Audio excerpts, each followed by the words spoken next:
Hi friends, எல்லாருக்கும் வணக்கம். நான் இன்றைக்கி மீனா விலாக்ஸ்லேருந்து பேசுகிறேன். இன்றைக்கி நம்ம ஒரு சூப்பரான வாழைப்பழ பணியாரம் எப்படி செய்யலான்னு பார்க்கலாம். நான் இதை இதுக்கு ஒரு பெரிய வாழைப்பழம், நல்ல பழுத்த பழமாக ஒரு பழம் எடுத்துக்கிட்டேன்.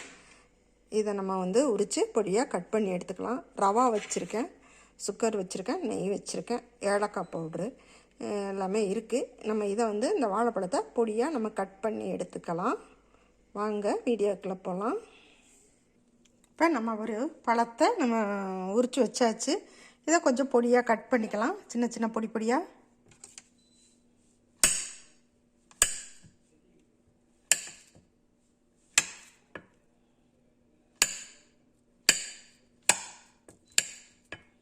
இதை இன்னும் கொஞ்சம் பொடியாக நம்ம கட் பண்ணுவோம். எல்லாத்தையும் இப்படியே கட் பண்ணிக்கலாம். இந்த மாதிரி நம்ம நல்லா கட் பண்ணிக்கணும் பொடியாக.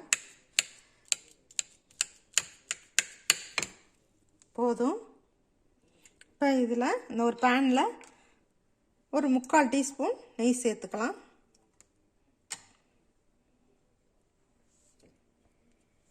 அடுப்பான் நல்லா ஹீட் ஆகட்டும். இப்போ இந்த கட் பண்ணி வச்ச வாழைப்பழத்தை இதில் போட்டுக்கலாம்.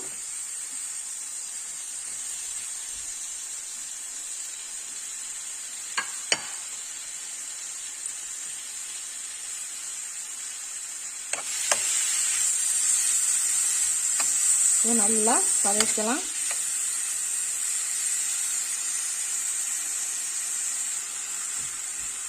நல்லா வதக்கலாம். இந்த நெய்யிலே நல்லா வதங்கணும்.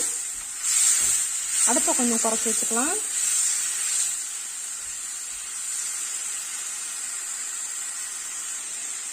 நல்லா மசிஞ்சுக்கிட்டு இருக்கு வாழைப்பழம். நல்லா இன்னும் கொஞ்சம் மசியட்டும்.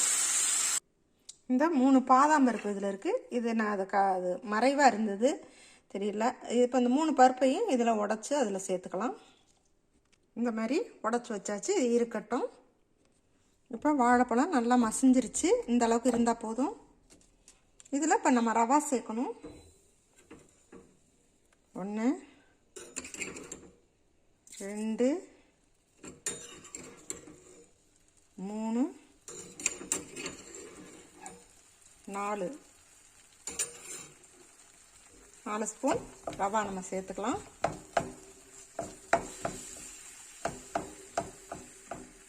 ரொம்ப ஈஸியாக இருக்கும், நல்லா ஹெல்த்தியான ஒரு இது ஸ்வீட்டு.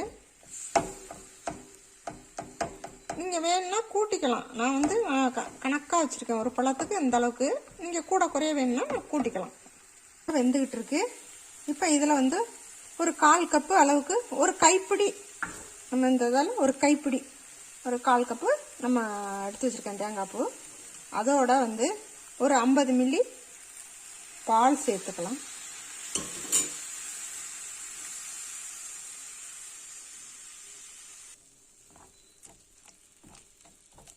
நல்லா ஈவனாக இது பண்ணிக்கலாம். இதை நல்லா அப்படியே மசிச்சு விடணும். அடுப்பு சிம்மில் இருக்கணும். நல்லா ஈவனாக வரணும்.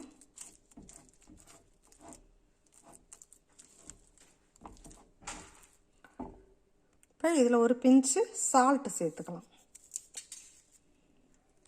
இதில் ஒரு 2 ஏலக்காய் பவுட்ரு 1/4 டீஸ்பூன் சேர்த்துருக்கேன்.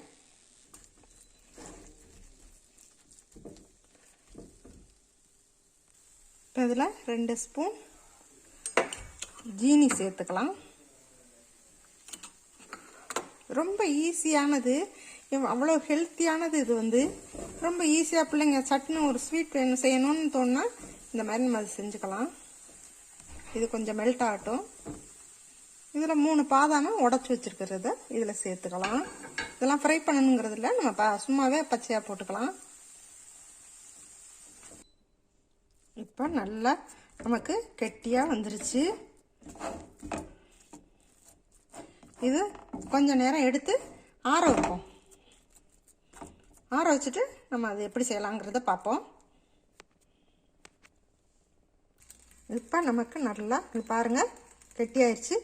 இப்போ நம்ம அதை உருட்டிக்கலாம். பால் மாதிரி உருட்டிக்கலாம். கையில எல்லாம் ஒட்டாது உங்களுக்கு.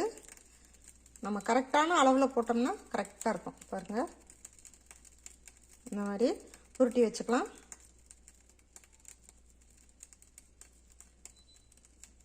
இந்த மாதிரி எல்லாத்தையுமே உருட்டிக்கலாம்.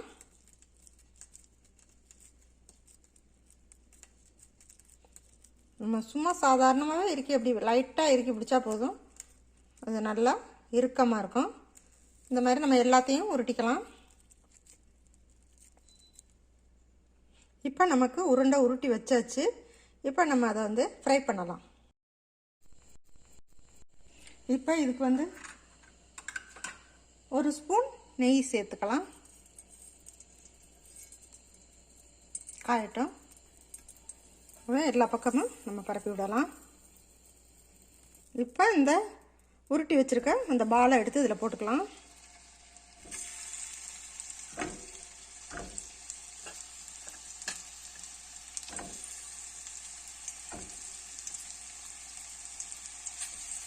இது கொஞ்சம் சிம்லே அப்படி பரட்டி விடலாம்.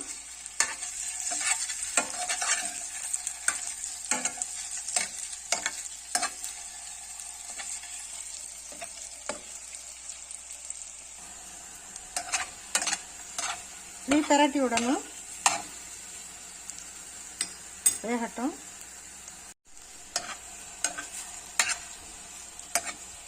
பாருங்க, கலர் எப்படி பொன் நிறமாக வந்துட்டு இருக்கு பாருங்க.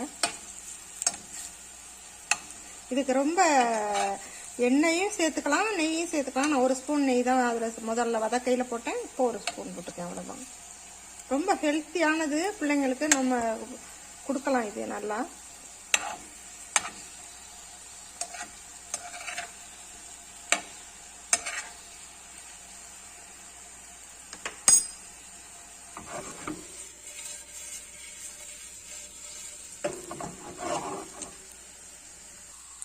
இது நல்லா ஃப்ரை ஆயிடுச்சு. இதை எடுத்துக்கலாம். எப்படி இருக்கு பாருங்க, சூப்பரா இருக்கு.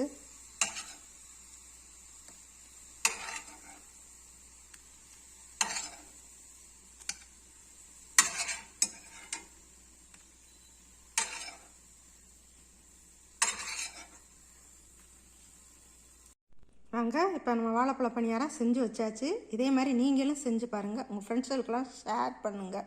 மறக்காமல் சப்ஸ்கிரைப் பண்ணுங்கள். பக்கத்தில் இருக்க பெல் ஐக்கானை கிளிக் பண்ணுங்கள். ஓகே, பாய்.